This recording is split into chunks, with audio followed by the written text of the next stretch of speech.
This is Simple Joys, a hope story that heals. Every word is a piece of life. Every twist a hidden truth. Stay with us and let this story guide your heart. By noon they had decided Rosa wasn't a person, only a pair of hands. They said it as a joke, tossed like confetti across the marble kitchen. Hands, not a voice. And then they turned the joke into chores. Rosa Alvarez had been in the Whitmore mansion long enough to memorize its heartbeat, the sigh of the greenhouse doors at dawn, the way the stairwell carried laughter upward, the distant murmur of traffic beyond iron gates. She moved through it the way water finds its old riverbed, gentle and constant, wearing down the stone with patience. 59 years in her passport, 32 of them in this house. She could tell when the coffee would boil over by the look of the flame, and she could tell when a heart would, too, by the way people looked at one another when they thought no one was looking at them. This morning the house had a fever. Flowers kept arriving. A string quartet rehearsed on the back terrace. The cellist's bow wandered across an open G like a low warning. The staff had been cut for efficiency, so Rosa moved twice as fast, 3 times as quiet. She lifted trays, folded napkins, checked wine glasses against the light, and laid them like clear coins on white linen. "You missed a fingerprint," Vivian Whitmore said, appearing beside her with perfume that bit. Vivian had hair like poured honey and a voice that clinked when it hit the tile. "On the 3rd glass. Oh dear," she added with a smile that wasn't. "Do you even see that far?" Rosa lifted the glass to the window. The faint whirl of a print rose like a ghost under the sun.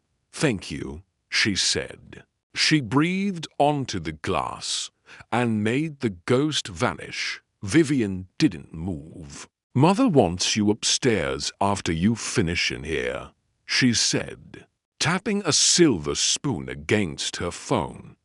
"She's decided she'll wear the navy, or the black, or both.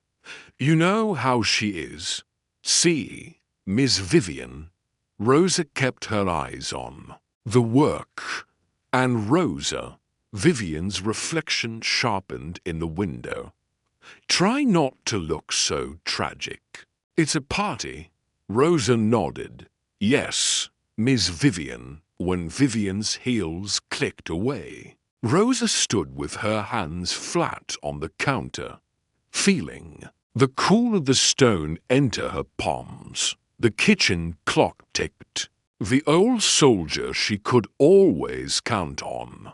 She counted with it to 10, then 15, and when her breathing found a gentler place, she finished the glasses upstairs. Evelyn Whitmore waited in a room that had learned to be both thrown and sickened. Tulle draped the windows like mist. The old woman sat propped against pillows, a silk robe gathering the last of her shoulders into a dignified fold. Her eyes were rivers thin, quick, unafraid of depths. "You're late," Evelyn said as Rosa entered. There was no bite in it, only ritual. "So I know you're doing things properly." Rosa smiled despite herself. She went to the wardrobe. "Navy, Mrs. Whitmore." "Black," Evelyn said, and then, after a beat, "Navy on top, black underneath." "Let them think I couldn't decide. It makes them comfortable when my choices are small." Rosa laid the clothes out. Her fingers moved over the fabric with the reverence she saved for church. She knew where the stitches were loosed, where a clasp had been replaced, where perfume had become memory. She brushed the sleeves, shook the hem, brought the shoes. "How are your joints today?" Evelyn asked. "I've had worse," Rosa said. She didn't mention the flare in her knuckles that had burned hot as the stovetop all morning. She didn't mention the way the banisters seemed farther from her each year. "And your son?" Evelyn's voice softened. "Has he called?" Rosa's smile tugged tight. "They don't think phones cross oceans." "It is okay." She lifted the pearl earrings from their nest. "I listened to the radio. They read the news. It is enough, MMM." Evelyn studied her, which was worse than being ignored. "Enough is a word poor women learn to worship," she said. "We make cathedrals out of it." Rosa fastened the earrings. She did not trust her voice, so she said nothing. Evelyn reached for her hand. The old skin was paper that had carried too many letters. "They will be unkind tonight," she said. "I am tired of apologizing for them." "You don't apologize," Rosa murmured. "I do," Evelyn said, and her mouth made a small, honest shape. "I apologize by pretending I don't notice." She let go and lifted her chin. "Bring me the navy jacket. Let's put on a roof over the black." Downstairs, the orchestra tried again. Plates clattered softly. Somewhere a young woman laughed, like crystal being struck. Rosa helped Evelyn stand. For a moment, the older woman leaned into her body, and Rosa felt the weight not heavy, exactly, but inexorable, like a shoreline you could not move. "Thank you," Evelyn said when they were done. "Will you sit?" She pointed to the chair by the window, the one with the low arm so Rosa's hip would not ache. "I have to check the canapes." "You will sit," Evelyn said gently, "for a minute. Allow me that tyranny." Rosa obeyed. Through the window she saw the terrace flood with color-light dresses, dark suits, hats like sails. Young waiters moved through it like minnows. The Whitmore children gathered near the fountain. Their laughter pitched to carry. Gregory wore a tuxedo that seemed to have been tailored around his ego. Olivia's diamonds were an explanation she offered the world before anyone could ask what else she had. Vivian checked the angle of her smile in her phone. "They are good in their own ways," Evelyn said. A mother's forgiveness queuing up by reflex. "Their ways are simply small." Rosa turned her head. In the mirror by the wardrobe, the two women sat like parentheses, holding the room together, one plume thin, one square at the shoulders, both tempered by the same long fire. "Get the door," Evelyn said when a knock came. "Yes, yes, come." A man entered, early 40s, carrying a leather folio that seemed to apologize for being important. He wore a navy suit that fit too well for him to be a waiter. His smile was thin and professional, the kind trained to say little and record. "Everything, Mrs. Whitmore," he said. "I'm Daniel Harrow. We spoke on the phone." "Forgive the intrusion, Rosa," Evelyn said. "Give us a minute." Rosa rose, her heart making a new noise. She gathered the pile of pins she had set on the vanity and slipped out, closing the door softly. She stood for a second in the hallway, the carpet fat under her shoes. Daniel Harrow. The name felt like a narrow river cutting through rock. She had been in this house long enough to know when a conversation behind a door would later be called an event. But the clock in her body chimed again. Canapes. She went back down. In the kitchen, supplies had multiplied. Vivian had decided at the last minute that the hors d'oeuvres needed to be elevated, which was a word that made the staff descend into despair. A sous chef from a restaurant no one could afford had been hired for the evening, and he moved around the space like a tiny storm, swearing in French at vegetables. Non, non, non, he said, looking at a tray of volumo vents that had once been innocent. We are not serving funeral food. He seized a piping bag as if it had offended his family. Rosa found the stack of plates he'd flung aside and wiped them. She cut more bread. She ignored the way her fingers protested. When the door swung, letting in a chord of applause from outside, a junior waiter stuck his head in. They want champagne on the terrace, he said, already backing out. Everything they want. The sous chef said, not looking. Always, Rosa loaded a silver tray with fruits. The metal's cold plunged through her palms, but cold was something she knew how to carry. She stepped through the kitchen swing door into the hallway, then to the terrace, where the crowd had metastasized into corners. The quartet lifted into a valse, the violin spinning skirts. Champagne, Rosa said softly, offering. Most people took without looking at her, fingers warm on stems.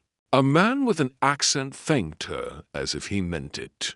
A woman said, "Oh, how lovely," and then oops. And then her elbow knocked the tray. 3 flutes leaped, broke, spilled bright across the flagstones. Champagne climbed Rosa's skirt with a stain shaped like geography. Conversations paused in their whiskers. Heads turned not out of compassion, but out of the delicious possibility that something had happened. Are you blind? A voice said, not loud, but beautifully projected, the way someone speaks on a stage. Gregory. He stepped into the circle that had opened around Rosa, his jaw set like a statue. For God's sake. It was my elbow, the woman said. Her laughter brittle. I'm so sorry. No, Gregory said, his eyes on Rosa. This is what happens when we keep. He stopped himself and changed the noun. Staff past their prime. A few chuckled. The sound rolled over Rosa like a small wave with stones in it. I'll clean it, she said. She bent with a practiced stoop, careful of her back, and gathered the glass. Her fingers knew this choreography. Tilt, fold, pinch along the safe edges. She had been cut on every kind of glitter this house owned, and had learned her way between the knives. Leave it, Vivian said, arriving with a napkin she did not offer. Someone else can do it. You. Her finger came down like a wand. You go to the kitchen and fix yourself. Guests are complaining there's no caviar on the blinis. You know those need topping. They're topped, Rosa murmured. Then top them again, Vivian said brightly. To the circle more than to Rosa. Rosa is very good at topping things again. Laughter. The quartet played louder to drown something. Rosa's eyes were on the sliver of glass in her palm, because looking at that was better than looking at the faces. She dropped it in a napkin. Champagne slid coolly along her calf, found her sock, became a small swamp in her shoe. She straightened, and her hip ticked. She smiled, because that was what soft people do when sharp people are watching. Yes, Miss Vivian. On her way to the kitchen, she passed the fountain. A child stood there, maybe 8, wearing a bow tie as if it had been issued during a war. He looked up at Rosa with a solemnity that did not belong to the adults. "Are you okay?" he asked. "I am okay," Rosa said, and it was almost true. In the kitchen. She peeled off the wet sock and wrung it over the sink. The sous chef said, without turning, "You are the one who will ruin my bliss." And then he kissed his fingertips to the air in contempt at a microgreen. Rosa lifted another tray. Back through. Another are spilled. More drinks. More questions. Asked at her as if she were deaf. More jokes that required her to be invisible. The sun slid behind the hedges, and the sky learned to be pink. Lights came on along the balustrade in a perfect row, because money arranges light, as well as it arranges furniture. Near 7 o'clock, Evelyn appeared on the terrace. The small pause in the quartet, a rub of bow hair against string registered. Her rival. Conversations shifted. The Whitmore children gathered like petals round the flower. People approached to pay their necessary respects to wealth that had grown bones. "Mother, you look radiant," Vivian cooed, then turned the word into currency by letting it be overheard. Evelyn's gaze slid past her children and found Rosa. For a fraction of a second, it broke into warmth like sun through a keyhole. Then the moment closed. Society requires choreography. Champagne, Mrs. Whitmore, Rosa asked, offering. "No," Evelyn said, "but I'll have a glass of water." Her voice was the kind that remembered everything you ever forgot. Rosa brought the water on a small saucer and placed it in hands that trembled as if they remembered different tremors. The old woman's fingers touched hers, light as a benediction. "Thank you," she said, and the gratitude had the weight of something private. A photographer appeared, oiled and ready. Mrs. Whitmore, a family shot, over by the roses, of course. Vivian said before her mother could answer, "We're raising funds, after all." "Rosa," Gregory called, and turned his back as if that summoned her better than her name. "Hold mother's glass." Rosa stepped forward and took the water. She could feel, against her palm, the place Evelyn's mouth had warmed the rim. The photographer ranged the family, Gregory tall and important on the right, Olivia angled to show the diamond, Vivian in the middle next to Evelyn. A tableau of feeling that could later be labeled devotion. The photographer told jokes to loosen them. Everyone laughed. The camera clicked, devoured.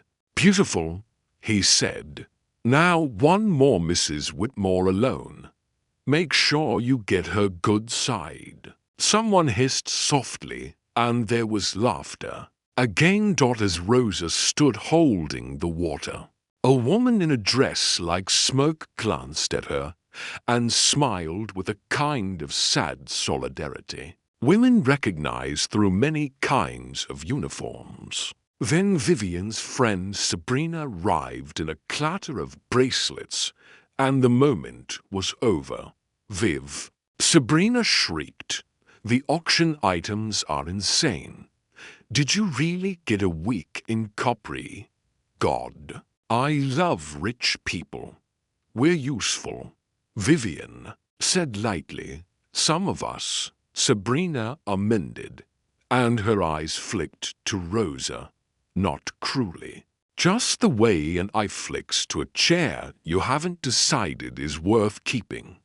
The speeches began. Gregory thanked the donors, his voice sliding from sincerity to performance with the ease of a man who had never had to climb anything hard. Olivia introduced a charity partner by describing their suffering in language that made it sound expensive. Vivian took the microphone last and spread her hand across the evening as if blessing it. We are, all of us, caretakers of legacy, she said, of my father's vision, of my mother's generosity, of the values that made this family what it is. Rosa stood at the edge of the crowd, near the caterer's station, where a stack of plates leaned like a city's skyline. She watched Evelyn listen. The older woman's face was alert, not unkind, but not fooled. Sometimes kindness and clarity live in the same house. The applause landed. The quartet found a new key. People moved again, resuming the ballet of taking and being seen. Gregory walked toward the bar, and his path intersected Rose's. He stopped, looking at the damp line that had dried into her skirt, the spot where the champagne had blossomed earlier. You still haven't fixed that, he said, as if her body were a presentation he was judging. I kept serving, Rosa said. The words came before she could wrap them in cotton. Gregory's smile sharpened.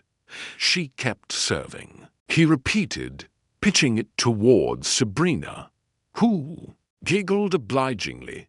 Then, louder, for more ears, Rosa. He stretched it, made it a toy. If you want to be treated like part of the family, you should try not to embarrass the family. He gestured broadly with his glass, and a thread of red wine leaped, landed on Rose's blouse like a wound. There it was, the clean little gasp. From the crowd, Sabrina's delighted oops, Vivian's tut. Then a voice near the fountain.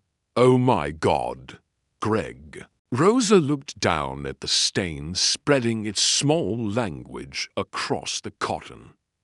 Her chest rose, fell. She felt the old instinct pull, apologize, disappear, become less than the stain. Here, Vivian said briskly, producing a white cloth from nowhere. She pressed it to Rose's shoulder with an intimacy that mocked itself. Dab, don't rub. Even you can manage that. Eyes watched, some avid, some embarrassed, some pretending they were watching something else just to feel better about themselves. Evelyn, still near the roses, straightened as much as her spine would let her. The distance between mother and children filled with a substance you couldn't photograph. Disappointment. Leave her, Evelyn said, and the sound of her voice had the quality of the house's foundation stone that remembered the quarry. Conversations thinned. Vivian lowered the napkin an inch without fully obeying. Mother, really? Leave her, Evelyn said again. She looked at Rosa. Come with me. Vivian stepped aside. performing magnanimity for the cameras that were no longer pointing. Gregory's mouth made a shape that did not match words. Olivia studied her nails as if the crescent moons there held new futures. Rosa followed Evelyn through the French doors to the library. The room had dark wood that made you walk softer. Lamps hummed in their shades. Books held the long breath of people who had needed to be somewhere safer. Evelyn sank into a chair and exhaled as if she were returning a debt. "Shut the door, please." Rosa did. The noise of the party became muffled applause, then nothing but distant silver. "I am tired," Evelyn said. She looked at Rosa's shoulder. "Does it hurt?" "It is just wine," Rosa said. "That is not what I asked." Rosa looked at her, then away. "I have carried worse things," she said finally, "and heavier." Evelyn's eyes softened. "Yes, you have." She gestured toward the decanter on the sideboard. "Pour me something not prescribed. Half an inch." Rosa poured water from the carafe and handed it over. Evelyn winked at the substitution. "You always know what I meant, not what I said," she murmured. She took a sip and shut her eyes as if tasting a season. When she opened them, the business returned. "Mr. Harrow is here," she said. "He's in my study waiting for me to sign something." Rosa stood very still. "I know you will not ask," Evelyn went on, "which is why I can speak. The papers are a nuisance.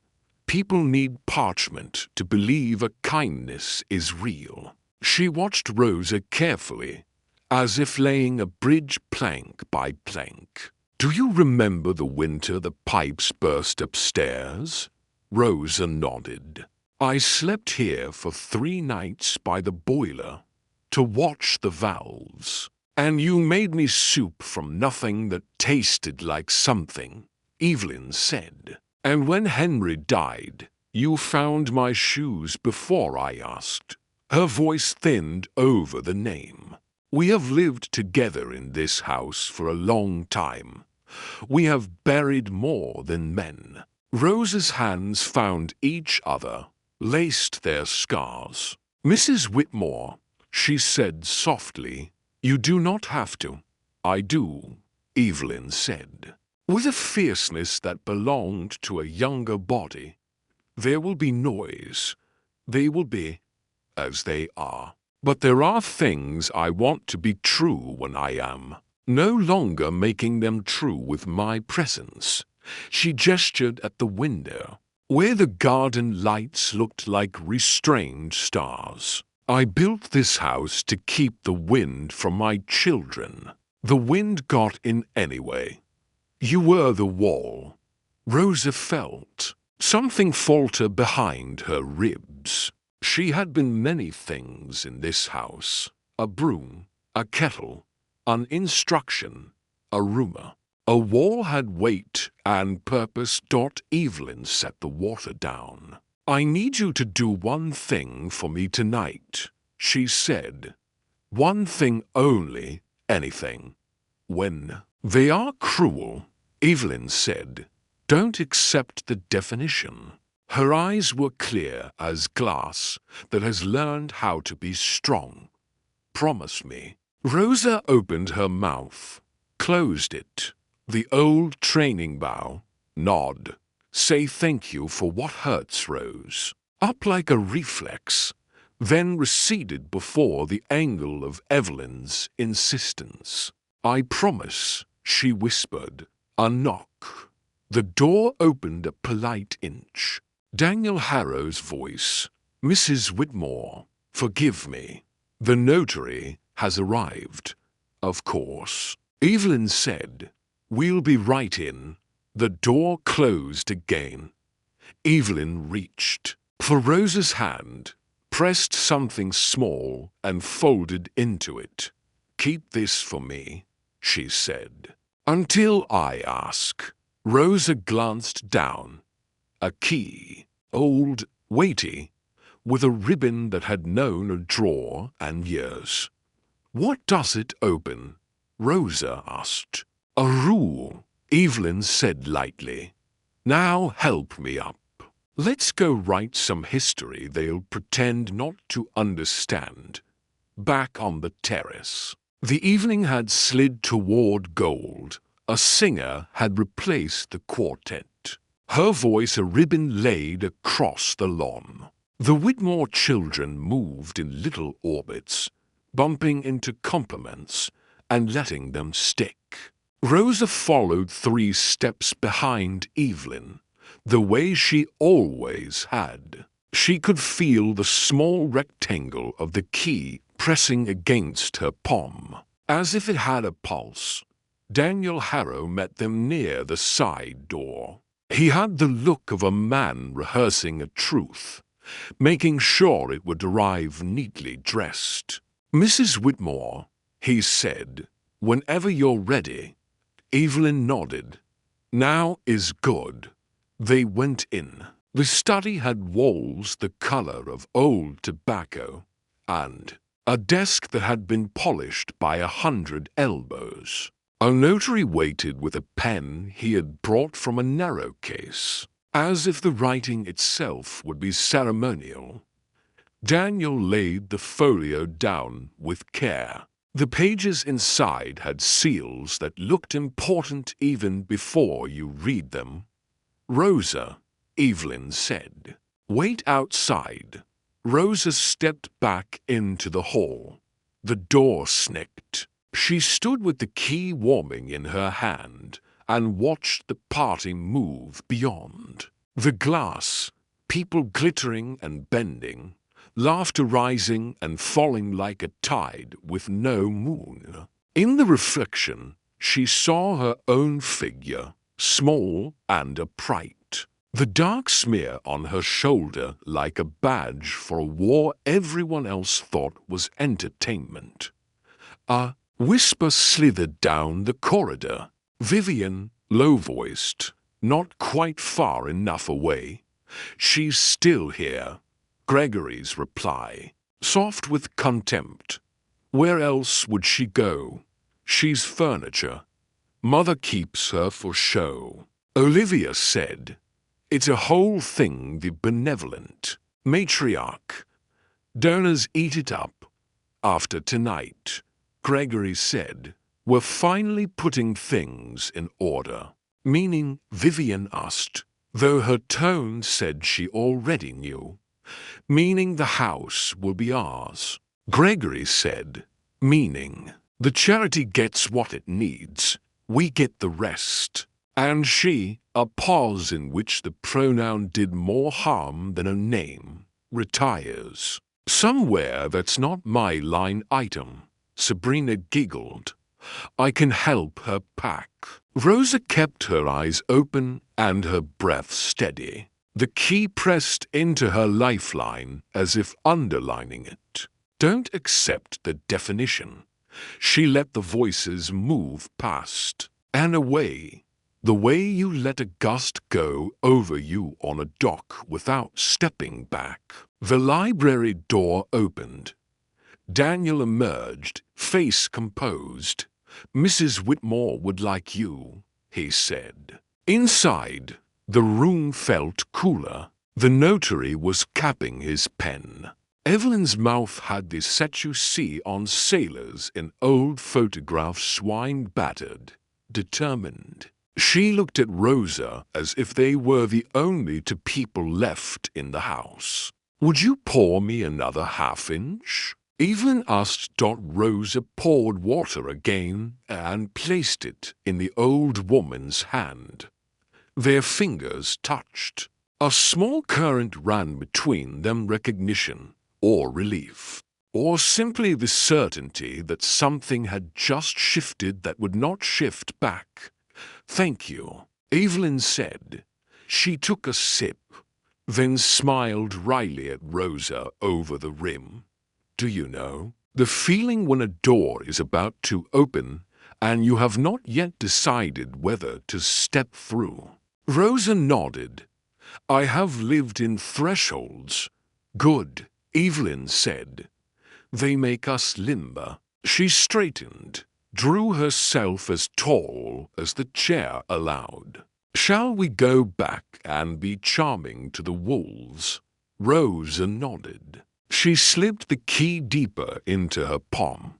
They returned to the party. The singer climbed to a note that made people look for someone to love. A man told an anecdote that earned him the right to talk longer. Sabrina tried on envy as if it were a hat dot at the edge of the terrace. The boy with the bow tie stood again, near the fountain's mouth. He watched Rosa approach and lifted his hand in a little salute children give adults. Who have noticed them before? Did the mean man say sorry? He asked with the brutal clarity of the young. No. Rosa said gently, he needs more practice. Oh, the boy said, thinking hard. He reached into his pocket and produced a napkin folded into a square. I saved this for you, he said, and unfolded it to reveal 2 little lemon tarts, slightly squashed but earnest, in case you were hungry. Rosa felt the heat climb her throat in the way tears do when you decide to be kinder to yourself than the room is. Crotches, she whispered, and put a hand on his head for a second, blessing or gratitude, or both. Night leaned in. The lamps on the lawn drew small circles around themselves. The party swelled, ebbed, swelled again. Rosa moved among them, tray to hand, making the 1,000 small rescues of a service night intercepting a falling glass, redirecting a drunken arm, handing a napkin to a woman just before a spill reached her shoes. Invisible heroics, the kind the world lives on.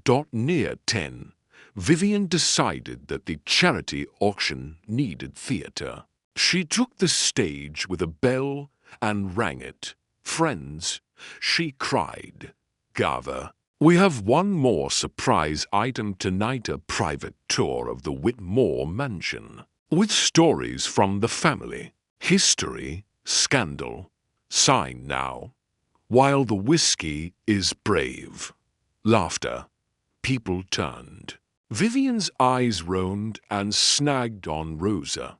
And, she added, bright as cutlery, we'll let you see the house from the help's point of view, Rosa. She beckoned, crooking her finger like a conductor. Come up and take a bow. It was not an invitation.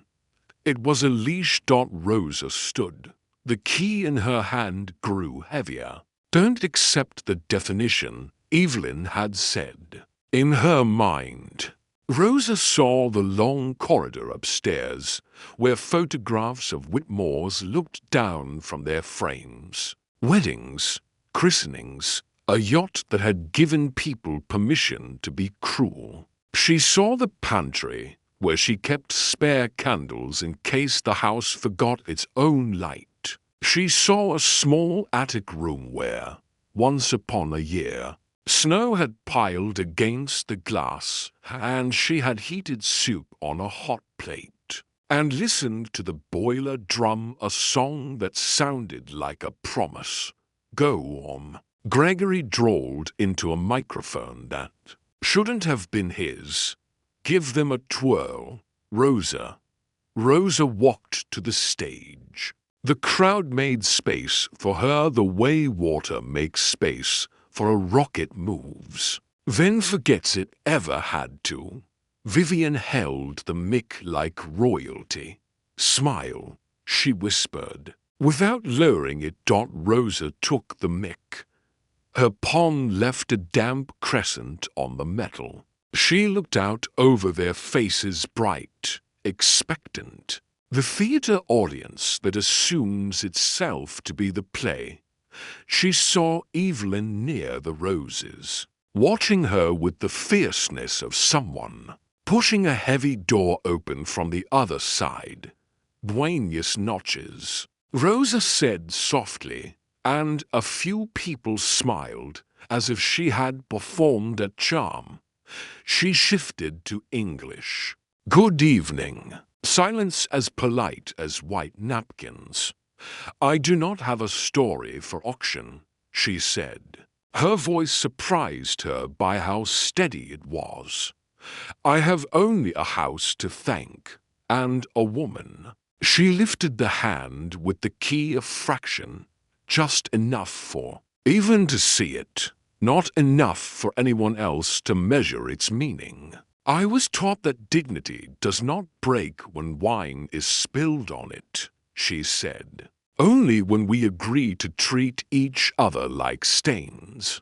A little movement in the crowd, someone uncomfortable, someone intrigued, someone annoyed that the script had shifted without their approval.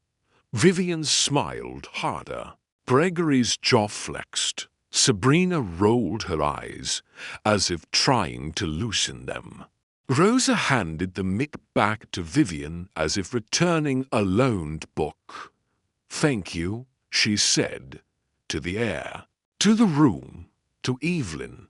She stepped down, the boards under her feet giving that old quiet. Behind her, the party filled the space with laughter. Again, because laughter is the duct tape people use when something cracks. Rosa moved toward the hallway with the slow, sure pace of someone going to a place they know very well. She passed the study. The door stood ajar. Inside, on the desk, the folio lay where Daniel had left it, a finality to its edges, the notary's. Pen slept in its case again, as if it had done something difficult and wanted a nap. Rosa kept walking, up one flight, then another, following a path her feet could draw with their eyes closed. At the end of the corridor was a door most people never noticed. Because most people do not look for small doors when big ones perform so loudly. The key in her hand knew the distance between itself and the keyhole before she did. She slid it. In it turned with a sigh like old breath released. Inside, the room was dustless. A single lamp burned already, set by a hand that thought in future tense. On the table lay a wooden box with iron banding and a ribbon not decorative, but remembered. Rosa stood at the threshold and did not cross. It was enough, for this moment, to know the door opened for her. Downstairs, applause rippled, then broke into a new song. Vivian laughed the way she did when she believed the evening was hers. Gregory toasted something that did not deserve a toast. Sabrina took a photo with her arm long and her mouth open. Olivia checked the reflection of her sorrow and found it convincing.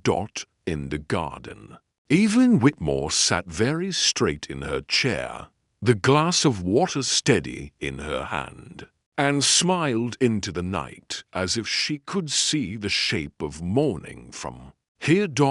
And on the landing, Rosa closed the small door softly, turned the key, and slipped it back into her palm. She looked down at the faint wine stain on her blouse, now dry, now part of the fabric story. She pressed her hand over it, not to hide it, but to hold it still. And then she went back to work. The house was quieter when grief moved in.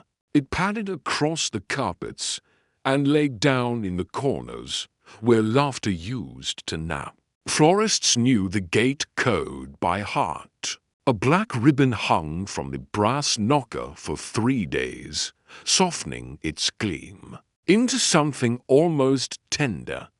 Evelyn Whitmore's bed was neatly made now. The oxygen machine had been carried out like an embarrassed guest. In the morning, a rectangle of light still crawled across the carpet to the wardrobe, paused where her slippers used to be, then kept going as if light had its own errands to run. Rosa rose before the light did. She brewed coffee in a kettle that sang low. She polished frames until the first mourners arrived, then slipped to the back as they spoke about a woman they had known mostly in anecdotes. She answered the door to casseroles that announced their condolences in mushroom and cream. She turned the radios off in rooms where silence meant respect. People hugged her without knowing whether she would break, and were relieved when she didn't. When the hearse took Evelyn away, Vivian's sunglasses were enormous, Olivia's veil was exact, and Gregory's hand on the casket was choreographed. Rosa's hand stayed by her side. She had nothing to prove to cameras that weren't there. She watched as the car became a small, dark clause at the end of the driveway's long sentence, and told herself quietly, in a language she had learned before this one, that love was the only possession not subject to probate. The day after the funeral, Daniel Harrow called. "We'll read Mrs. Whitmore's will tomorrow, 3 o'clock. He told Vivian on speakerphone in the study. His voice filled the room without presuming to belong to it. All heirs and relevant parties should be present. "We'll be there," Vivian said briskly. "What relevant parties?" "There's a list," Daniel said. "You'll see everyone tomorrow." When he hung up, Gregory smirked. "Relevant parties," he repeated, savoring the vagueness. "Let me guess, charities." Mother loved to collect them the way other women collect scarves. Olivia looked bored in a way that costs money. If she left Wing C of the hospital her coin collection, "I swear You'll what?" Gregory said. Amused, "I'll sell my portion of the vineyard," Olivia said, and meant it and didn't. Vivian glanced at the door to make sure Rosa wasn't there, then said, lower, "Just prepare for a speech, okay? We thank whatever foundations. We smile. We remind them who carries the family's torch now." Gregory raised his glass toward an invisible audience. To torches. At 2:55 the next afternoon, the Whitmore study smelled faintly of furniture polish and paper. Heavy drapes cut the day into portions the room could handle. On the desk, a silver carafe of water sat between two neat stacks of legal documents. Their blue ribbons like veins. Daniel stood by the mantel, tie straight, eyes steady. A notorious spare man with a reverence for dates occupied the chair nearest the window. The Whitmore children arrived as if performing an entrance.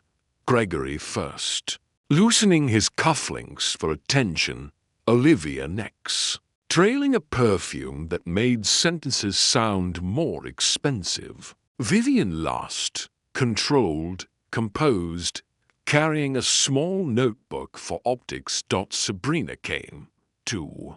Because Sabrina came everywhere, there might be a story to tell later. Gregory introduced her as family adjacent, which was what he called everything. He could use a few other faces: Henry Whitmore's old friend who'd been at their wedding, the CFO who pretended numbers were feelings, drifted in and found respectable places to sit. Rosa hovered at the threshold with a tray of glasses, because this was where she had hovered her entire life. She meant to leave as soon as the water was poured. But when she set the carafe down, Daniel looked up and said, "Miss Alvarez, you should stay." Heads turned. Vivian made a small face as if she'd bitten into a bit. "This is a family matter," Gregory said. Daniel nodded politely. "Miss Alvarez is a relevant party." Sabrina mouthed the words "relevant party" as if tasting caviar.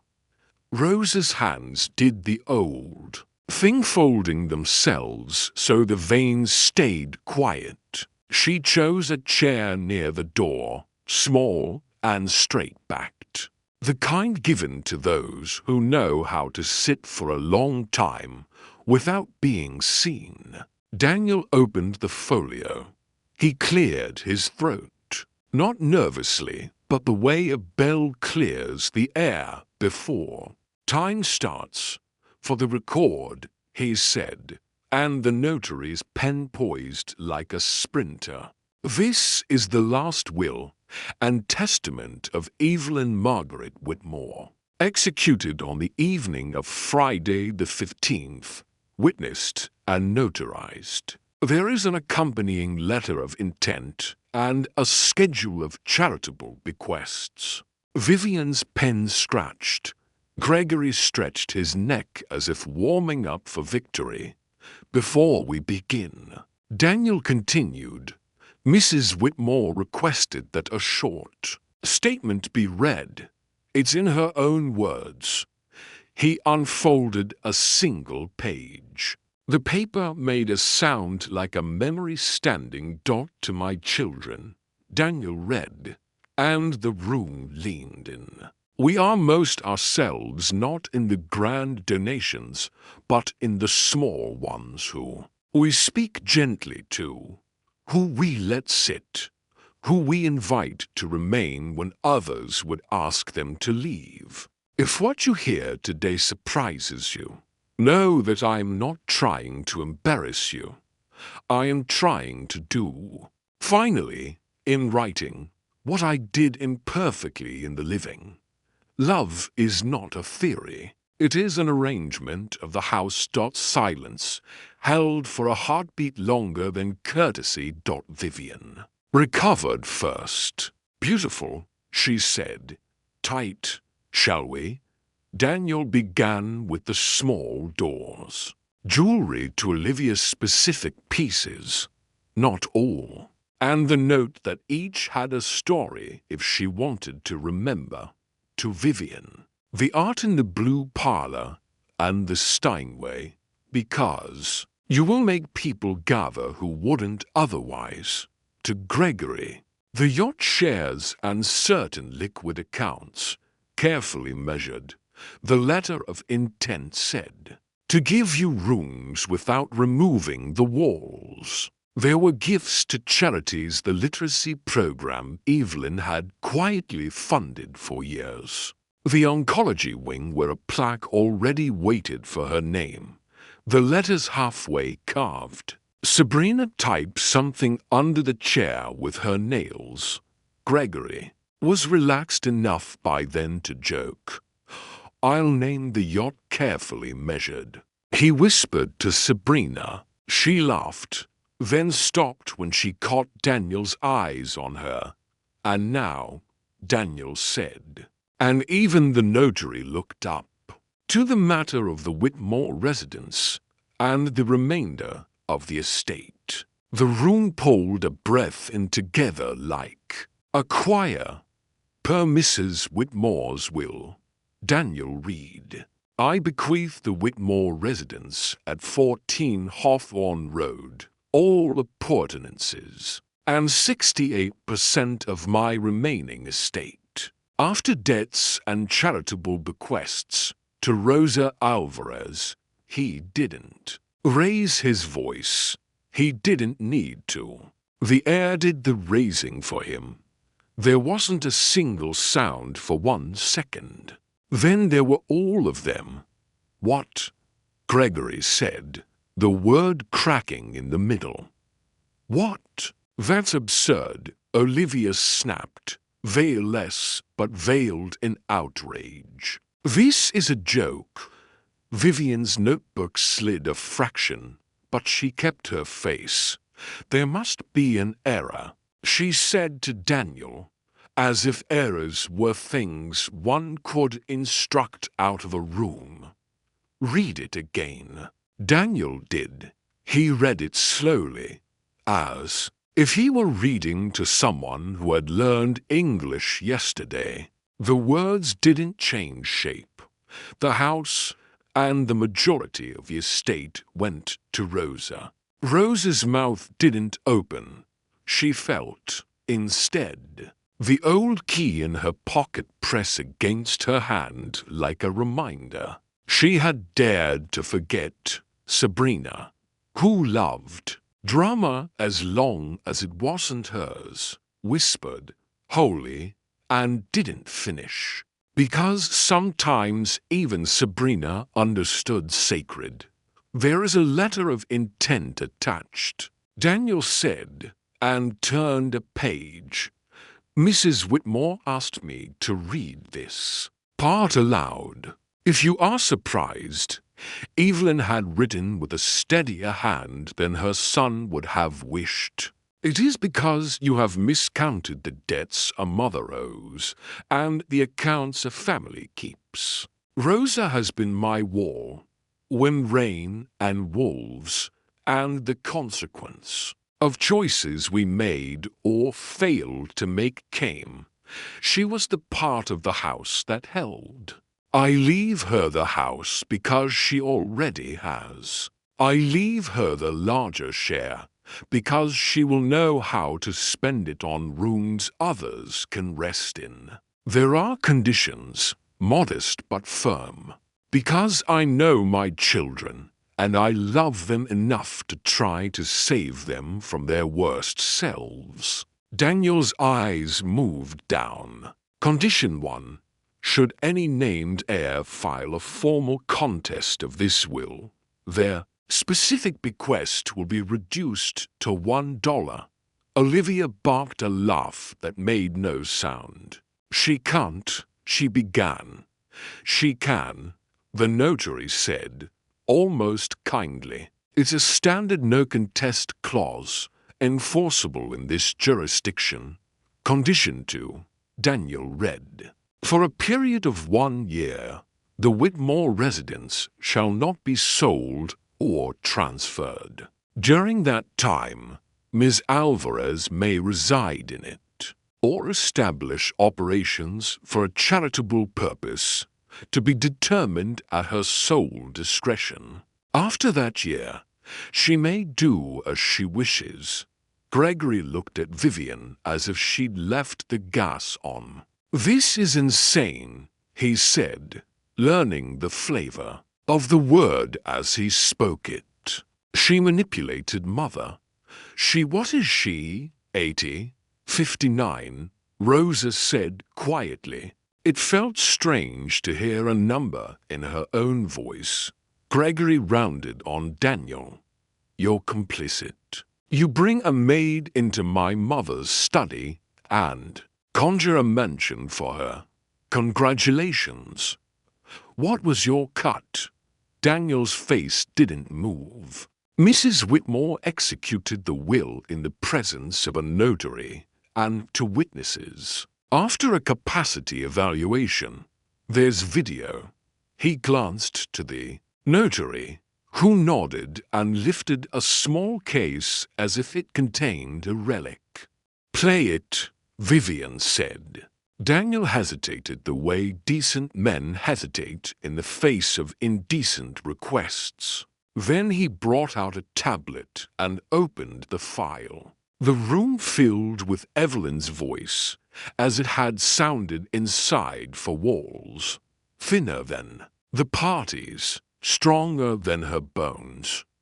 "I, Evelyn Margaret Whitmore," she said to the lens, "am of sound mind. I know what I own and who I am. I know I am loved imperfectly by imperfect children. I know I am loved fiercely by someone they have never counted. I want my home to be a home even when I am not in it." The tablet went quiet. Olivia turned her face away first, as if caught without cosmetics. Vivian stared at the carpet long enough to memorize its pattern. Gregory's mouth opened, then closed. Curses looked for form and found none. Rosa sat very still. She did not wipe her eyes because wiping them would have acknowledged that people were watching them. Inside her, a small something unclenched that had been a fist for years. Daniel cleared his throat. "There are smaller bequests," he said softly. "Letters to each of you." He slid 3 envelopes across the desk, one with each child's name written in a hand that had taught them to write theirs. Vivian didn't take hers at first. Then she did, the paper warmer than she wanted it to be. Olivia tucked hers into her bag as if it might damage the lining. Gregory left his where it lay. Because some gestures are rehearsed, and this was one of them, Sabrina leaned toward Gregory. "Can she really do this?" she whispered, loud enough to be heard. "She did," Rosa said. Before Daniel could answer, Gregory's head snapped toward her. "Who asked you?" "No one," Rosa said. Her voice didn't carry hostility. It carried air. "I am only answering what is already true." "Oh, this is rich," Olivia muttered. "The maid lectures us in our own house." Daniel set the tablet down with care. "It is Miss Alvarez's house, Miss Whitmore," he said. By law, Olivia's cheeks always art flushed a color you couldn't buy. "You smug little," she stopped, because there were witnesses and because somewhere in her, a childhood tutor's voice still knew the difference between vulgarity and power. Vivian's anger took another shape. Logic. Mother was generous. She said, "We can honor that and also create a workable plan." Rosa, she pivoted. And in that word compressed a lifetime of names that had not been uttered with respect. "You can't possibly want this. A house like this. Responsibilities? Press, be reasonable. Let's restructure. You keep a generous annuity. You move somewhere comfortable. We retain the home for the family and mother's cusses. Everybody wins." Rosa looked at her hands. They were the same hands as yesterday. The same nicks and burns maps she'd used to find her way. "Mrs. Whitmore wanted the house to be a house," she said, "for people who need one." She looked up. "I promised her I would not accept unkind definitions. Reasonable is one of them when it is used to make kindness smaller." Gregory laughed without smiling. "You think you can keep this place, run it? What are you going to do? Throw open the doors to the street and let them track mud on the Savonnerie if they need to?" Rosa said, "Mud washes." Sabrina actually clapped once, delighted by the line. Daniel slid another document across the desk. "There is also this," he said. a sealed letter addressed to Ms. Alvarez, to be opened privately. He handed it to her. Rosa took it with both hands. Her name looked different in Evelyn's ink, as if the letters had been invited to stand up straighter. Gregory lunged, impulse wearing a suit. You can't just. Daniel stepped between with a calm practiced in rooms like this. Mr. Whitmore, please. Gregory checked himself. The performance of self-control cost him visibly. He smoothed his lapel with a palm, the way men behave when they remember they are observed. The notary coughed, the small sound of bureaucracy reminding the world it exists. For the record, he said, all parties have been informed of the no contest clause and the bequests. Daniel nodded. We'll circulate copies for signatures acknowledging receipt. If there are questions, counsel can be retained separately. He closed the folio. The room's temperature changed. It did not cool. It curdled. Olivia stood, the chair biting the carpet beneath her heels. I am not signing anything today, she announced, because announcements disguise delays as principles. She swept out, Sabrina in orbit, typing and whispering and gaping like a comet with opinions. Gregory stayed, pacing a short track in front of the fireplace like a man who believed motion could outrun a fact. He pointed at Rosa with a finger weighted. Buy rings. If this is some immigrant sob story swindle. Greg, Vivian said sharply, because she knew which words got printed. Enough.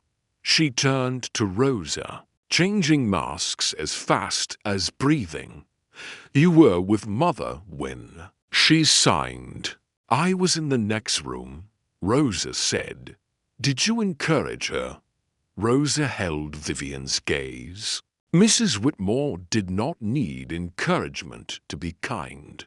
And what about our father's legacy? Vivian demanded. What about the Whitmore legacy? The gala, the donors, the museum wing, they associate this house with our name. Daniel answered gently. Your mother's will doesn't erase your name, Ms. Whitmore. He glanced at Rosa. It adds someone else's. Vivian's laugh was small and sharp. Oh, that's tidy. She looked at Rosa again. If you had any grace, you'd refuse. Rosa did not flinch. For many years, she said, I was asked to make my grace look like disappearing. I will not do that today. Vivian stared at her for a long second, then folded her notebook as if snapping a fan shut, and left the study. Only Gregory remained to fume at the desk's edge, an animal, deciding whether to bite the cage or the hand. He leaned forward, lowering his voice like a threat disguising itself as advice. You won't last a week here alone, he said. Reporters, lawyers, taxes, contractors. The boiler will eat you. The roof will leak. The foundation has held, Rosa said, and the memory of Evelyn's phrase warmed her spine. Because walls held, Gregory's nostrils flared. A muscle jumped in his cheek. You think being noble will save you? This is America, Rosa. The noble get priced out. I am not for sale, Rosa said. He stared at her, then at Daniel, then at the notary, as if someone would decide to reverse gravity to make him comfortable again. No one did. He stalked out. The door wumped behind him. making a tired book on the shelf tremble. Silence returned, grateful for work. Daniel exhaled. "I'm sorry," he said to Rosa. "I've seen variations of this. I wish it were gentler." "It is what it is," Rosa said. "Mrs. Whitmore prepared me." She lifted the sealed letter. "May I?" "Of course." Daniel stepped toward the door. "Take your time. I'll be in the hall." When he left, the study felt briefly like a church. Rosa sat in the chair Evelyn had favored and broke the seal with care. Inside were 3 pages, and, pressed between them, a pressed sprig of lavender from the greenhouse. "My dear Rosa," the letter began in handwriting that leaned right, as if eager to rive. "By the time you read this, I will know whether faith was well placed. If it was, you will be holding a key. If not, you will still be holding my confidence, which matters more. The little room at the end of the north hall holds a box. The box holds letters mine, yes, but also ones written to me by women whose names don't get carved into stone. They are the bones of a house I want you to build." Rosa felt the paper, felt the lavender's dry softness, felt the slow, clean ache of being seen. "Use the house," Evelyn's letter said, "not as a mausoleum to my good intentions, but as a place where a woman arrives at midnight with a bruise and leaves at noon with a plan. A place where a boy does his homework at a long table and doesn't jump when a door closes downstairs. A place where pride is not a price. Let there be soup. Let there be rules, kind ones. Let there be a small bell people can ring when they need what we once needed, but had to pretend we didn't." Rosa's vision swam. She held the edges of the page steady. The old training, the one that had taught her to cry only in rooms that consented to it, relaxed its grip. "As for my children," Evelyn wrote, "do not let their meanness instruct your mercy. They are capable of more than they have practiced. If they come with knives, offer bread. If they try to sell the house out from under you, show them the deed and then show them the kitchen. Sometimes men put down knives when they smell soup." There was a small ink blot after soup, as if she had laughed. "Lastly, because you will be expected to justify what I did, there is a ledger in the bottom of the box. It will help you make what's private respectable. Use it if you must. Burn it if you prefer. I finally trust my decisions enough to let someone else finish them." The letter ended without flourish. "Thank you for building me a home. Now build one for others." Rosa pressed the paper to her chest. It made no sound. It only felt like a hand continuing to hold hers across a space impossible to walk. A small knock came. The door opened an inch. The boy with the bow tie peered in, solemn as ever. Is it okay?" he asked, whispering as if secrets were easier to protect in small voices. Rosa smiled through a wetness she couldn't discipline. "It's okay," she said. "Better than okay." He nodded as if that were facts. "Mom says we have to go, because grown-up yelling is bad for my ears," he confided. "But I have strong ears. I can hear aunts." Rosa chuckled, the sound startling in this room. Aunts are very loud when you are kind enough to listen. He brightened. I knew it. He looked at the letter in her hand. Is that from the lady who smiled like the moon? Yes, Rosa said. I liked her, he said. She said my bow tie was brave. It is, Rosa said. Very. He nodded again, satisfied, and then did a small, awkward bow of his own invention before slipping away. Daniel returned, quiet as a librarian. We'll need a few signatures from you, he said, and I'd like to walk you through security measures. There will be press, there will be offers, there will be people who pretend questions are help. I have a key, Rosa said, and surprised herself by how much confidence this sentence carried. Daniel's mouth tipped into something like relief. Good, he said. Then the door is already open. They completed the necessary choreography of ink.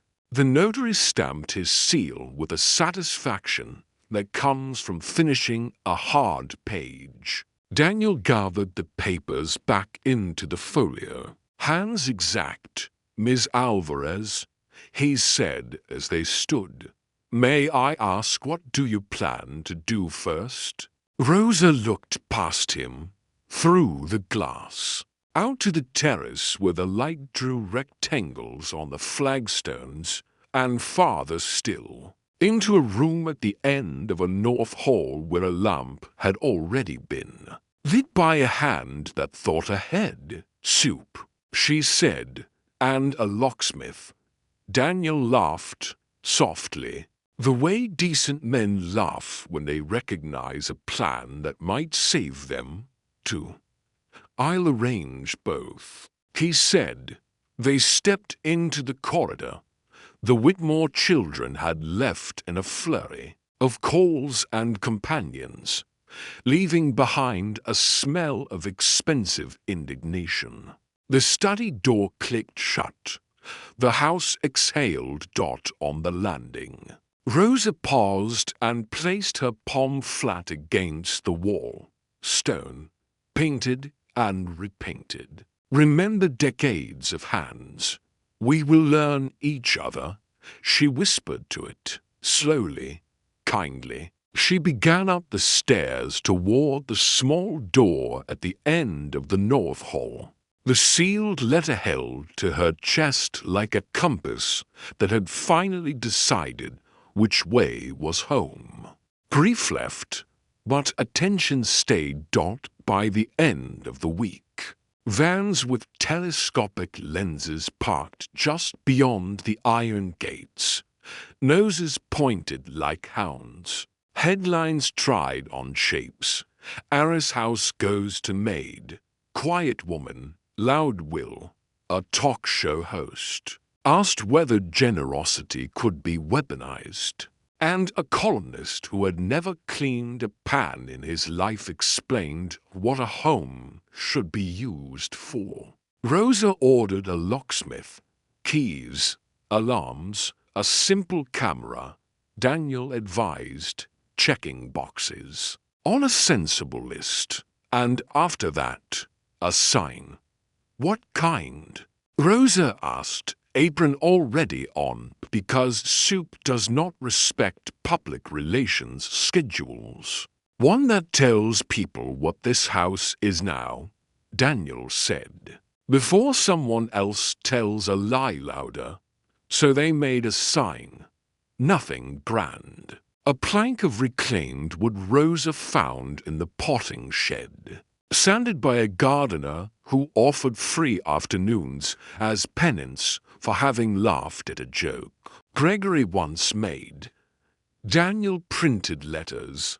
Rosa painted them, steady as a metronome. The Whitmore. House open, kitchen -6 p.m. to 10 p.m. Ring the small bell if you need a meal, a seat, or a quiet hour. No one turned away. She hung it on the side gate with wire she twisted herself. Then she screwed a brass bell to the brick hold, a little dented, loud enough to be certain, soft enough to be kind. Rules? Daniel said Rosa wrote them with a stub of pencil on a second board. Names are optional. Shoes on the rack. Pride at the door. No shouting, unless it's joy. Everyone helps someone. Leave the place safer than you found it. The first night felt like holding out your hands in the dark and hoping they find other hands. At 6:12 p.m. The bell rang. Not brave. Testing. Rosa opened the gate. A woman stood there with a trembling that lived in her shoulders. A boy next to her, 15, maybe stared like he was at a checkpoint. The woman's sunglasses wanted it to be midnight. Come in, Rosa said. Soup first. Explanations later. They ate at the long kitchen table that had once hosted silent breakfasts with embossed napkins. The boy devoured bread in neat, suspicious bites and looked at the door between each one. The woman held the spoon with both hands as if warmth might run up the handle into her arms. Do you have a phone charger? The boy asked finally. Teenage in every country. Basket by the stove, Rosa said. You can sit near the outlet, but if you text someone to come hurt your mother, I will take your soup. She didn't soften the words. She softened her eyes. He snorted. Almost a laugh, then plugged in a phone and did not text anyone. 2 meals later, the bell rang again, then again. By the third night, Rosa had names she would not write down, stories she would not repeat, and a sink full of bowls that felt like proof. On the fourth night, attention resentful of being ignored sent an emissary. Gregory arrived, in a navy jacket that tried to look like dignity. Sabrina followed, documenting for followers who loved proximity to ruin more than they loved mercy. A man with a camera trailed them, smelling opportunity and rosemary. You can't run a soup kitchen out of a heritage property, Gregory announced at the gate. Before hello, it's a house, Rosa said. It does not know what a heritage is.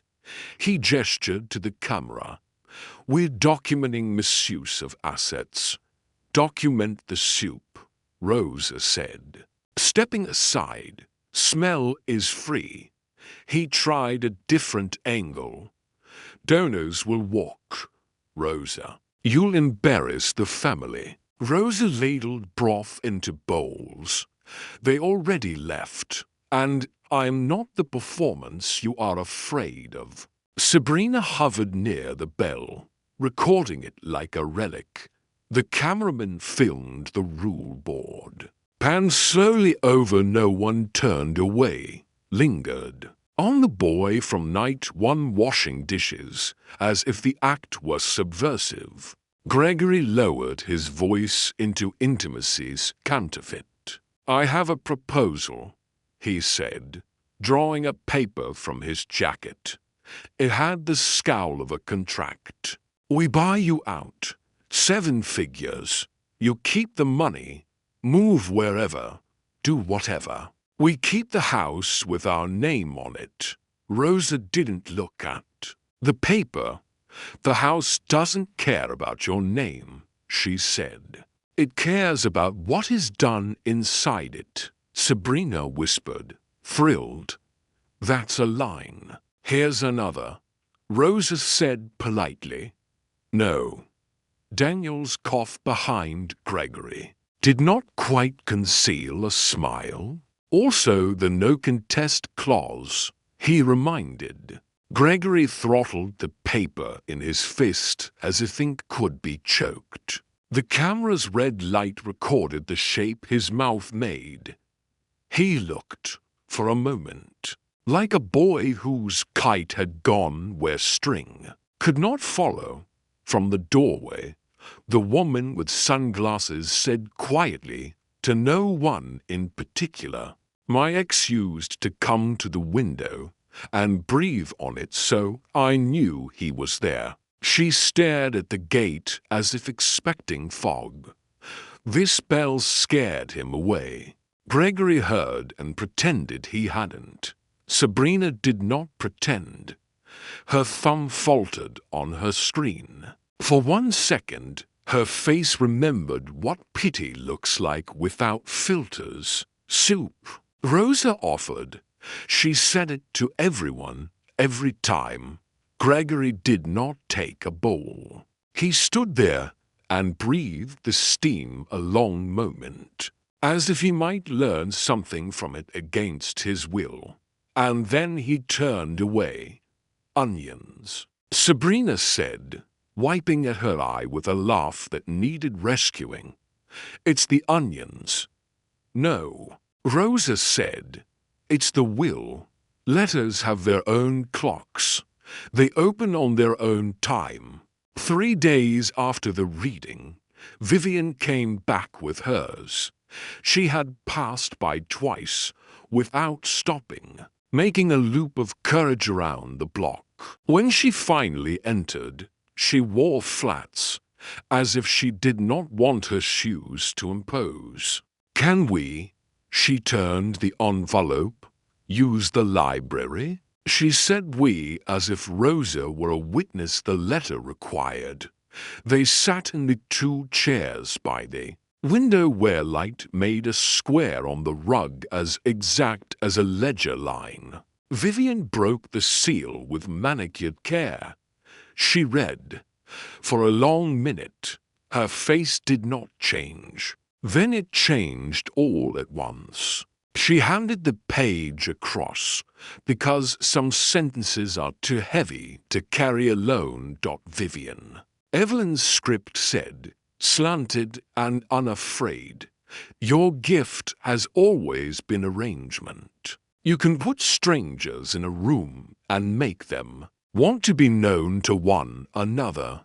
I gave you the Steinway not because you play beautifully, though you do, but because you know where to put the bench so others will sit. Use that. Let your name gather people who have never been invited to hear. A piano up close. Don't let elegance be the cost of welcome. I failed at that too often. I am asking you to succeed where I did not." Vivian pressed 2 fingers to her lips as if checking their shape. "She always made everything a task," she said. And the sentence was mean and grateful at the same time. "A job." She swallowed. "I'm good at jobs." "See," Rosa said. "You are." Vivian blinked. Then, in a rush as honest as it was ungainly, she said, "I'm sorry about the napkin." And that everything. She made a small spiral with her hand. "I perform." Reflexively, lots of people do. Rosa said, "Performance is cheaper than kindness, until it isn't." Vivian nodded once. Hard. Could we if I brought the piano here for an evening? One night? I'll hire movers. Open rehearsal. Anybody welcome. No tickets. No dresses. Just music. Mother would. She stopped. The word was a step she didn't know how to take. Friday, Rosa said. Soup at 6. Piano at 7. Vivian laughed and cried in the same breath. "God, it's really the onions," she whispered, wiping her cheek with the back of her wrist like a girl.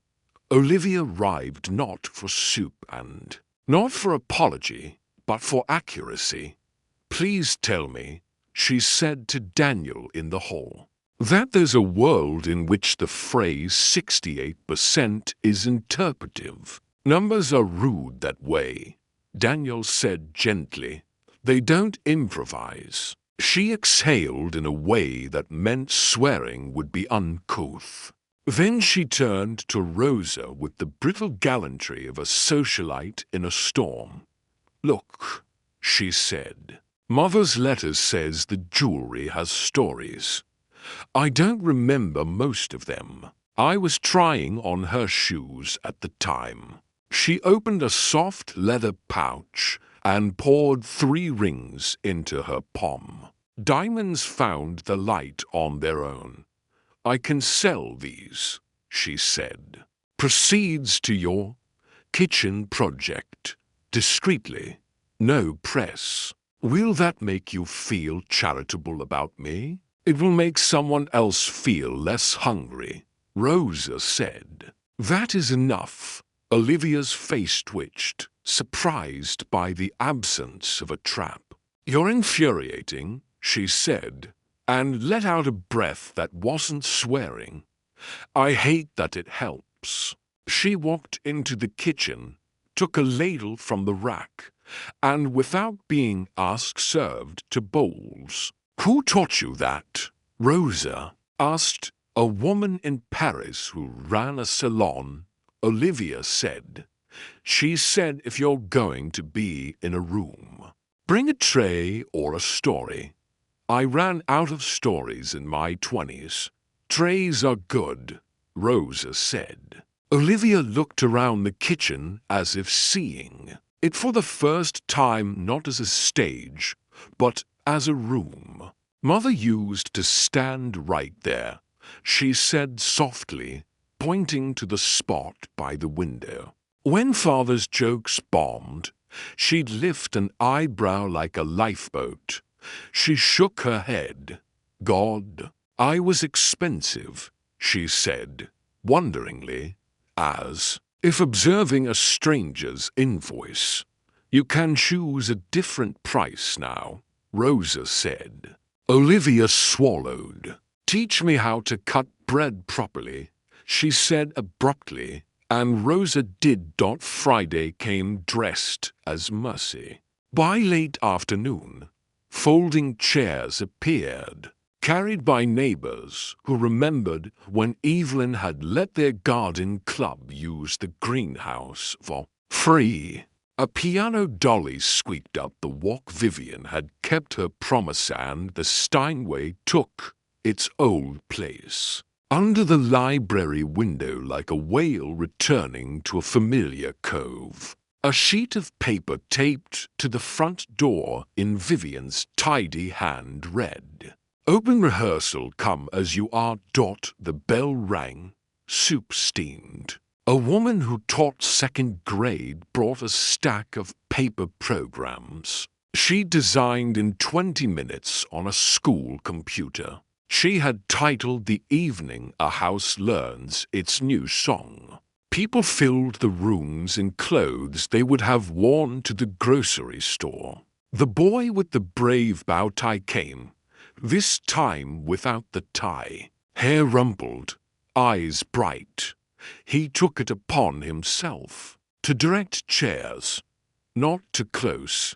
He told grown men, dead serious, music needs air. At 7 sharp, Vivian sat at the bench. I haven't played for a crowd without heels in 20 years, she confessed into the low murmur. If I miss a note, pretend it was a choice. Laughter. She played Claire de Lune first, because everyone thinks they know it, and because every house deserves to hear Moonlight once. Fingers found keys. Keys found a room. An old man in the 3rd row closed his eyes and forgave his brother. A little girl on the floor popped her thumb out of her mouth without noticing. Olivia, standing at the back with a ladle still in her hand, cried for the first time since Evelyn's bed had been made. When the piece ended, the applause was not dainty, it was grateful. Vivian put a hand over her heart and patted twice, like a woman checking that it was still where it belonged. Requests, she called. Play the one from the movie with the boats, someone said, and the room laughed. And then Vivian did, and the room fell in love with itself for a minute. Halfway through the second piece, Gregory slipped in. He stayed by the door, as if ready to retreat if kindness tried to touch him. He had the look of a man exhausted by being himself. A chair scraped softly near the kitchen pass-through. The boy from night one, now a volunteer by self-appointment, was handing out cups of water like a doctor. He spotted Gregory and marched over with a seriousness that made people make room. "Want a seat?" he whispered. "I'm fine," Gregory muttered. "Standing makes you cry faster," the boy advised. As if reporting from research, he pointed to a chair.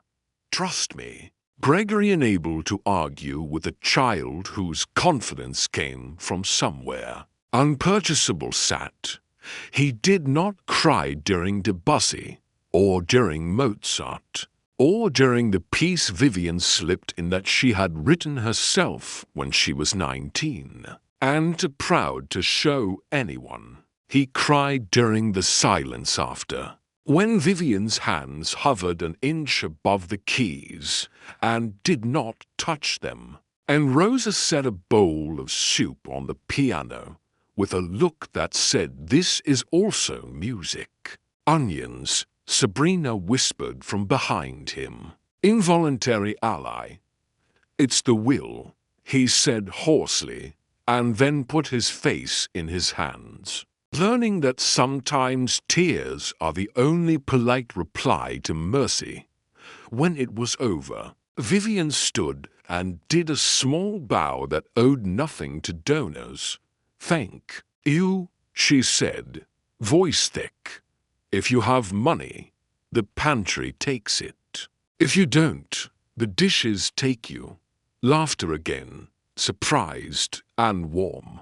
People stacked chairs without being told. Olivia refilled the pot. The boy instructed 3 hedge fund managers in the art of drying delicate glassware. Gregory approached the piano like a man approaching a grave he had avoided. "I brought something," he muttered to Rosa when she came to collect bowls. He lifted a frame from under his jacket. Inside, Evelyn looked 35 and sure. She had a baby on her hip and flour on her cheek. "I found it in a box," he said, "from before the yacht." Rosa took the frame. The glass was cracked in one corner. "The way old facts are. We'll put it in the kitchen," she said, "where flour earns its place." He nodded. Then, awkwardly, he picked up a towel and began to dry a pot without being asked. He was slow and clumsy. "He didn't stop, Greg," Vivian said softly, leaning against the piano. "Mother's claws. I'm not contesting," he said, surprising them both with the swiftness of the answer. He looked at Rosa. "I told a reporter this week that legacy is a lighthouse. Turns out it's a soup ladle." "That's a better quote," Sabrina said, already typing, unashamed now to be useful. Daniel stood in the doorway watching a room he had not believed was possible, and deciding to believe it. "Press will want statements," he warned Rosa. "Later," voice low, "they can have recipes," Rosa said, "and the rule board." "What about the ledger?" He asked. You could if you want choose it to justify every decision your critics will drag. Rosa thought of the box upstairs, the lavender, the letters from women whose names didn't get carved into stone. She thought of Evelyn's ink blot after soup. No, she said. I will not turn private pain into proof. If they want numbers, we'll give them meals served, beds found, resumes printed, nights without fear. She touched the frame in her hands. Evelyn, a mother before a mansion. That ledger was for me. The kitchen is for everyone else. The boy with the not brave tonight.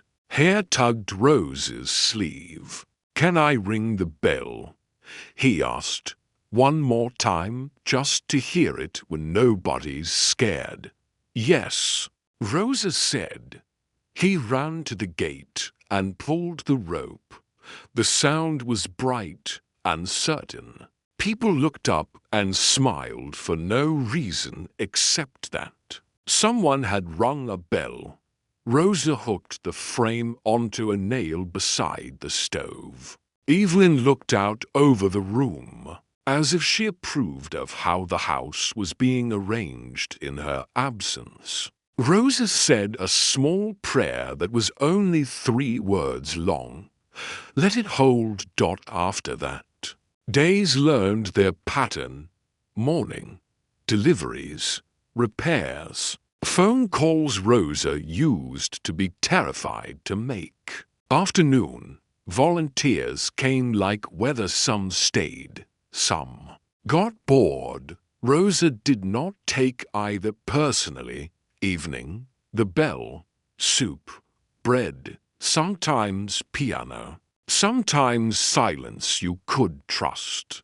A social worker started showing up with a stack of forms and a pen that never ran out. A carpenter replaced a step on the back stairs and taught the boy how to sand. Across town, a jeweler who owed Olivia a favor sold the 3 rings for enough to buy 6 months of groceries. A dishwasher that didn't quit, and a grant writer 3 nights a week. The Whitmore children recalibrated. Olivia negotiated with a shelter downtown for overflow space and delivered casseroles at odd hours. Hair in a ponytail, eyes wary and kind. Vivian scheduled open rehearsal every other Friday. Then every Friday.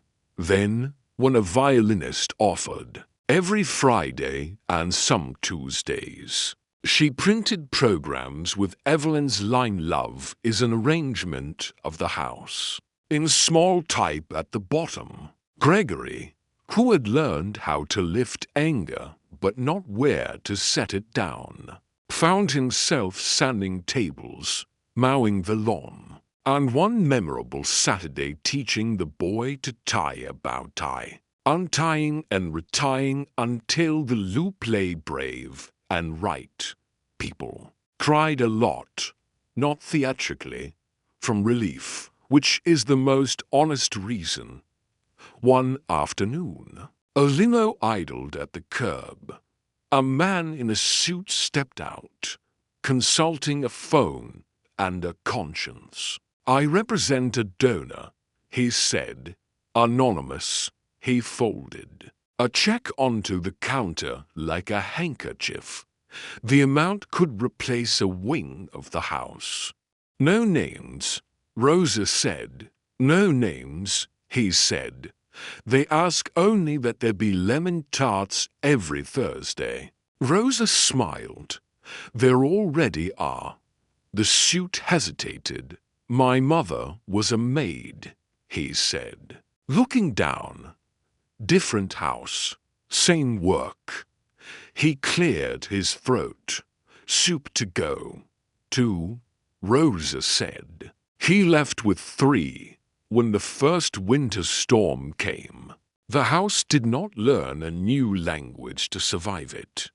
It spoke what it had always spoken. Come in. Sit. Warm yourself. The bell did most of the talking. On a night when wind shelled the windows and made the hedges bow, Rosa found herself alone in the kitchen after 10. Hands in dishwater that had gone lukewarm. She was tired in the way that means you have done something real. The house hummed gently upstairs in the little room at the end of the north hall. The lamp she kept lit made a small circle on the floorboards. Footsteps creaked in the doorway. Gregory again, hair damp with weather, a cardboard box in his arms. He looked sheepish, which did not fit him yet, but might. "I'd cleaned out a closet," he said, as if admitting to a crime. "Found more photos from before." He set the box on the table and opened the flaps.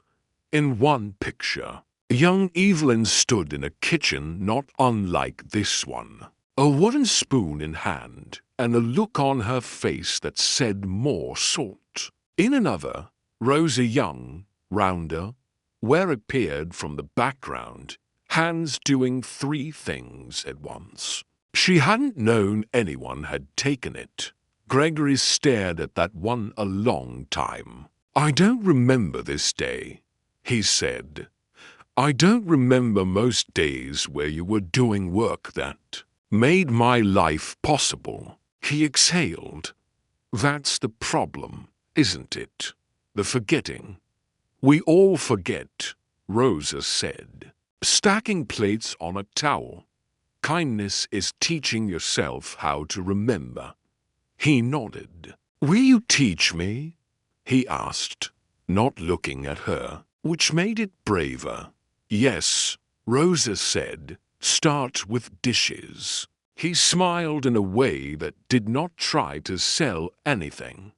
"Onions," he warned, picking up a towel. "Will," she corrected, and handed him the pot. They washed. He cried. They did not mention either later, when the house had settled like a cat finding the warm part of the couch. Rosa climbed the stairs to the small door. She unlocked it. The box with the iron bands waited. She lifted the lid and laid Evelyn's letter on top of the other letters, as if returning it to its sisters. She took out the ledger, the one Evelyn had given her permission to burn, and ran a hand over the cover. Then she put it back. On her way down, she paused at the landing where the gallery of Whitmore photographs had begun to include other faces. A woman in a grocery store uniform holding a set of keys. A boy with a diploma and a crooked bow tie. Vivian at the piano with her bare feet tucked under the bench. Olivia at the stove with flour on her cheek. Gregory holding a rake, laughing at something only someone who is finally useful gets to hear. At the bottom of the stairs, the small brass bell gleamed in the lamplight. Rosa tapped it with her fingertip once. The sound was clear and bright and certain. They had humiliated the maid. They had made her carry their glasses and their apologies and their invisibility. But the will had made them cry, not because it punished them, because it taught them where to stand in a kitchen, at a sink, in a doorway with a hand on the bell rope, and what to do with their hands once they got there.